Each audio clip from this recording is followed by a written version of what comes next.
Hello दोस्तों, नमस्कार। मैं हूं डॉक्टर रणधीर सिंह और आप लोग देख रहे हैं मेरा यूट्यूब चैनल। दोस्तों, मैं आज आप लोगों को एक स्किन डिजीज के बारे में एक रोग बताऊंगा, जिसमें आज हम डिस्कस करेंगे पिंपल्स के बारे में। पिंपल्स क्या होता है? पिंपल्स त्वचा की एक स्थिति होती है जो सफ़ेद, काले और जलने वाले लाल दाग के रूप में दिखते हैं। यह लगभग 13 वर्ष से लेकर के 30 वर्ष तक के लोगों में कभी भी निकल सकते हैं। यह निकलते समय बहुत तकलीफदायक भी हो सकते हैं, नहीं भी होते हैं, और उसके बाद में भी चेहरे पे दाग धब्बे बन जाते हैं। मुहासों की शुरुआत भी अजीब होती है। पहले यह छोटे छोटे दानों के रूप में चेहरे पे उभरते हैं और चेहरे में भी ललाट, गालों और नाक पर इनकी मात्रा ज़्यादा होती है। यदि रोग की तीव्रता बहुत ज़्यादा होती है तो कंधे, पीठ, हाथ और पैरों पर भी हो सकते हैं। कुछ रोगियों में मुहासे दाने के आकार से भी बड़े होकर के पीप युक्त गांठों के रूप में भी हो जाते हैं। इन मवायुक्त गांठों में दर्द, जलन और सूजन और लालिमा भी पाई जाती है। कुछ मुहासे काले सिर वाले होते हैं, जिन्हें कील कहा जाता है। यदि इनको दबाया जाए तो काले सिर के साथ साथ भीतर से सफ़ेद रूम जैसा पदार्थ निकलता है और इससे पैदा होने वाला जो छेद होता है वो अस्थायी हो जाता है और चेहरे में गड्ढे होने लगते हैं, जिससे कि खराब लगता है।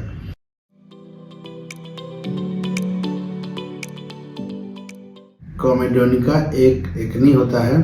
इसे माइल्ड एकनी या हल्के मुहासे कहा जाता है। इस श्रेणी में ब्लैक हेड्स या वाइट सेट्स आते हैं। दूसरा पश्चिल एक्नी होता है। इसे मॉडरेट एक्नी या मॉडरेट मुहासा कहा जाता है। इस मुहासे की स्थिति में पिंपल्स, हल्की सूजन दिखाई देती है और हल्का पस भी जम जाता है। तीसरा होता है नोडुल एक्नी। इन जैसे मुहासों में काफ़ी गंभीर माना जाता है। इस स्थिति में एकनी में सूजन हो जाती है और पीले रंग का पस भर जाता है।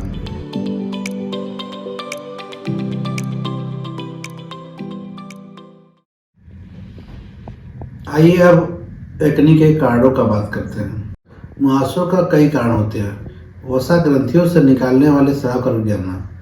यह स्राव त्वचा को स्निग्ध रखने के लिए रोम छिद्रों से निकलता रहता है। यदि यह रुक जाता है तो फुंसी के रूप में त्वचा के नीचे इकट्ठा हो जाता है और कठोर हो जाने पर यह मुहासा बन जाता है। इसे एक्नी वल्गेरिस कहते हैं। इसमें पस पड़ जाए तो इसे पिंपल्स कहते हैं। पस निकल जाने पर ही यह ठीक होता है। क्रीम, लोशन, एक्सपायरी क्रीम अधिक उपयोग करने पर मुहासे आ जाते हैं। व्यक्ति का नींद न पूरे होने पर भी मुहासे होते हैं। पाचन तंत्र में गड़बड़ी होने पर, जैसे कॉन्स्टिपेशन हो जाता है, उसमें भी मुहासे आने लगते हैं। हार्मोन में बदलाव होने पर भी लड़कों और लड़कियों को मुहासे आने लगते हैं। व्यक्ति की त्वचा पर पहले से अगर मुहासे हैं तो तनाव के कारण भी मुहासे की संख्या बढ़ जाती है।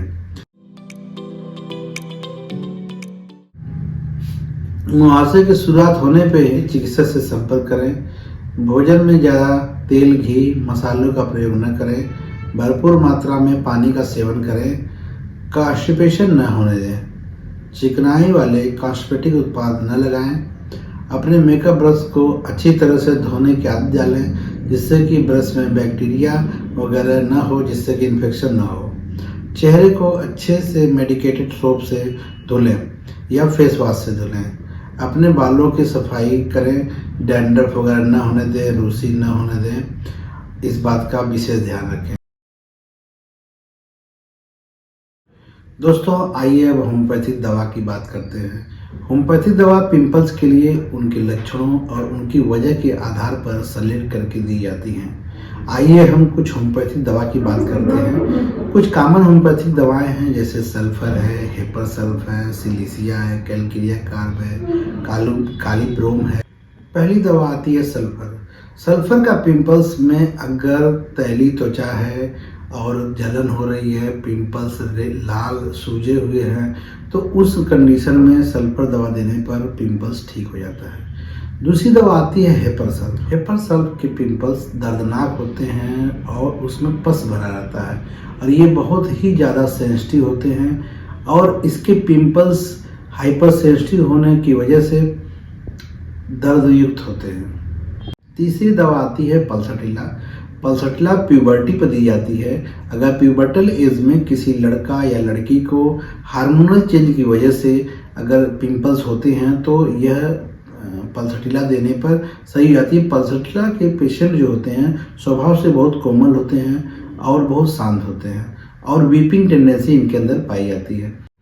पल्सटीला किशोरों के हार्मोनल इम्बैलेंस के कारण से होने वाले पिंपल्स में दी जाती है और मासिक धर्म से पहले अगर किसी के पिंपल्स ज़्यादा होने लगते हैं, बिगड़ने लगते हैं, तो पल्सटीला देने पर जो है वो पिंपल्स ठीक हो जाते हैं।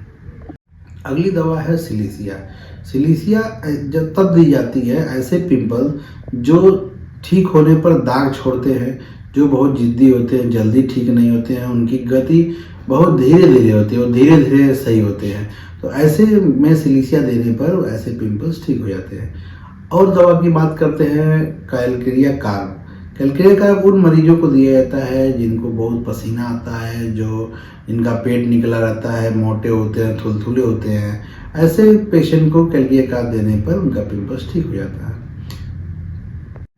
अगली दवा है कालीब्रोम। इसमें क्या होता है कि ये चेहरे पर अधिक पाए जाते हैं और कंधों पर, चेस्ट पर और पीठ पर भी ऐसे पिंपल्स मिलते हैं। चेहरे पर पिंपल्स होते हैं और खुजली होती है। खुजली सबसे ज़्यादा छाती पर, कंधे पर और पीठ पर सबसे ज़्यादा होती है। दोस्तों, एक बर्बरी सक्काफोलियम नाम का मदर टिंचर होता है। इसका 10-10 बूंद आधा कप पानी में 3 बार लेने पर एक्नी में बहुत लाभ मिलता है। बर्बरी सक्काफोलियम को कॉटन द्वारा चेहरे पर भी लगाने से बहुत ज़्यादा पिंपल्स में लाभ मिलता है। और अपने रोगों के उपचार के लिए आप होम्योपैथिक डॉक्टर से ही परामर्श लें। अगर आप हमको दिखाना चाहते हैं तो हमारी क्लिनिक साईं होम्योपैथिक क्लिनिक, केंद्रीय विद्यालय रोड, हीरापट्टी, आजमगढ़, उत्तर प्रदेश में पड़ती है।